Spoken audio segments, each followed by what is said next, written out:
छात्रों, आज हम लोग ले रहे हैं टॉपिक। पहला टॉपिक है सीलोम, जिसे हिंदी में देह गुहा कहा जाता है। प्राणियों के शरीर में आहार नाल एवं देह भित्ति के बीच वह गुहा जो मेसोडर्म द्वारा आश्रित रहती है, देह गुहा कहलाती है, सीलोम कहलाती है। इसके आधार पर जंतुओं को 3 भागों में बांटा गया है। पहले प्रकार के जो जंतु हैं वह सीलोमेट या एसिलोमेट हैं। पहले प्रकार के गुहिक जंतु।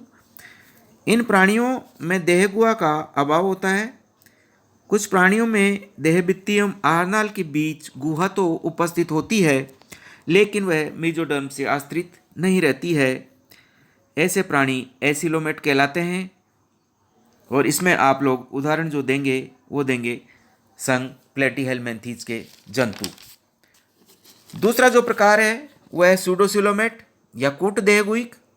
कुछ प्राणियों में देह भित्ति एवं आहारनाल के मध्य गुहा उपस्थित होती है। इस गुहा में कहीं कहीं पर मेसोडर्म कोशिकाओं के समूह उपस्थित होते हैं। इस प्रकार की गुहा सूडोसिलोम कहलाती है तथा ऐसे जंतु सूडोसिलोमेट कहलाते हैं। और इसमें उदाहरण हम लोग देंगे संघ एस्केलमेंथीज संघ के जंतु। और तीसरा जो प्रकार है वह है सिलोमेट या वास्तविक देहगुहिक जंतु। ऐसे जंतु जिनमें आहारनाल तथा देह भित्ति के मध्य मेसोडर्म से आश्रित गुहा पाई जाती है, ऐसी गुहा सीलोम या ट्रू सीलोम कहलाती है तथा ऐसे जंतु सिलोमेट कहलाते हैं, देहगुहिक जंतु कहलाते हैं। और इसमें उदाहरण हम लोग देंगे एनिलिडा, आर्थ्रोपोडा, मोलस्का, इकाइनोडर्मेटा एवं कोर्डेटा संघ के जंतु। इन तीनों के 3 डायग्राम हैं जो पीडीएफ के रूप में आप लोगों के जो ग्रुप है उसमें शेयर कर देंगे। उत्पत्ति के आधार पर सिलोमेट्स को 2 श्रेणियों में बांटा गया है। पहला है दीर्घगुहिक या साइजोसिलोमेट, कुछ लोग इसको स्किज़ोसिलोमेट बोलते हैं। और दूसरा है आंत्रगुहिक या एंटेरोसिलोमेट। साइजोसिलोमेट, इन प्राणियों में साइजोसिलोम प्रकार की देह गुहा उपस्थित होती है। और साइजोसिलोम वह देह गुहा है जिसकी उत्पत्ति मेसोडर्म के विपाटन से होती है, स्प्लिटिंग से होती है। ऐसी सिलोम साइजोसिलोम कहलाती है तथा ऐसे जंतु साइजोसिलोमेट कहलाते हैं। और इसमें उदाहरण हैं एनिलिडा, आर्थ्रोपोडा एवं मोलस्का संघ। दूसरे प्रकार की जो गुहा है वो है आंत्रगुहा या एंटेरोसिलोम, और जंतु कहलाएंगे एंटेरोसिलोमेट।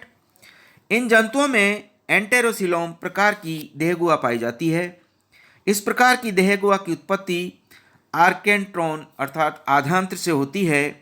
ऐसी गुहा एंटेरोसिलोम कहलाती है तथा ऐसे जंतु एंटेरोसिलोमेट कहलाते हैं। और इसमें उदाहरण इकाइनोडर्मेटा, हेमिकोर्डेटा एवं कोर्डेटा संघ।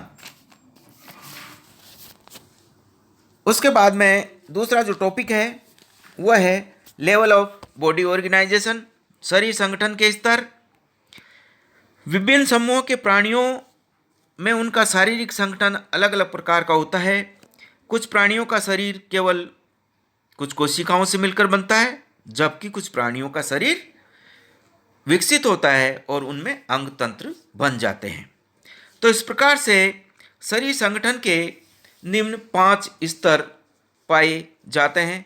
पहला है protoplasmic grade of body organization, protoplasmic स्तर का शारीरिक संगठन। इस प्रकार का शारीरिक संगठन सबसे सरल प्रकार का शारीरिक संगठन होता है जो संघ प्रोटोजोआ के जंतुओं में पाया जाता है। इन जंतुओं का शरीर एक कोशिका का बना होता है तथा शरीर की सभी जैविक क्रियाएं एक कोशिका द्वारा ही संपादित की जाती है। जो दूसरा प्रकार है वो है कोशिकीय स्तर का शारीरिक संगठन, cellular grade of body organization. इस प्रकार के संगठन में जंतुओं का शरीर कोशिकाओं के द्वारा बना होता है तथा इनमें ऊतक, अंग आदि रचनाएं अनुपस्थित होती है।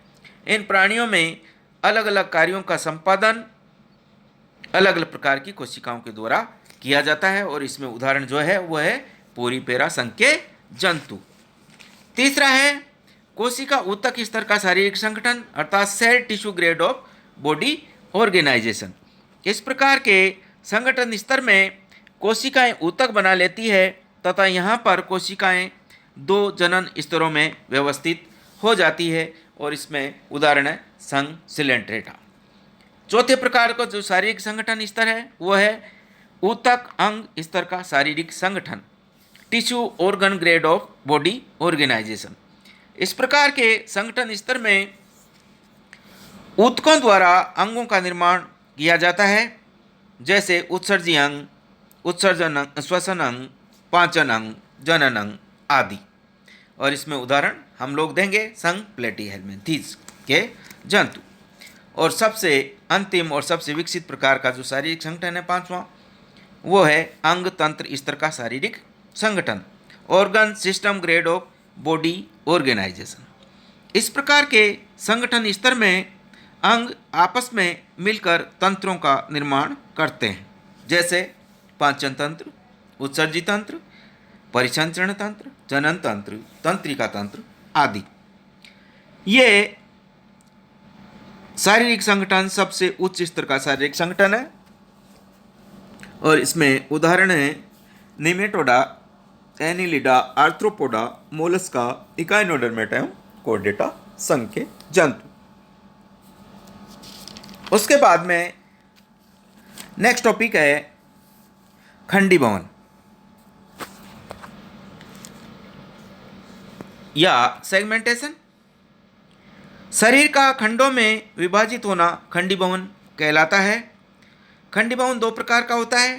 पहला है सतही खंडीभवन या सुपरफिशियल सेगमेंटेशन और दूसरा है वास्तविक खंडीभवन या मेटामेरिक सेगमेंटेशन।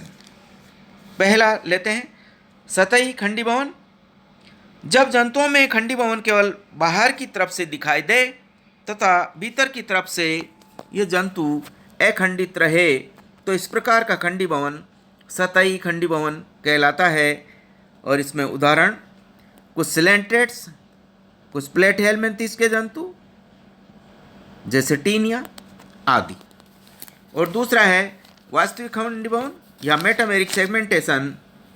जब जंतुओं में खंडीभवन बाहर एवं भीतर दोनों ओर से स्पष्ट दिखाई दे तो इस प्रकार का शारीरिक संगठन, इस प्रकार का खंडीभवन वास्तविक खंडीभवन कहलाता है।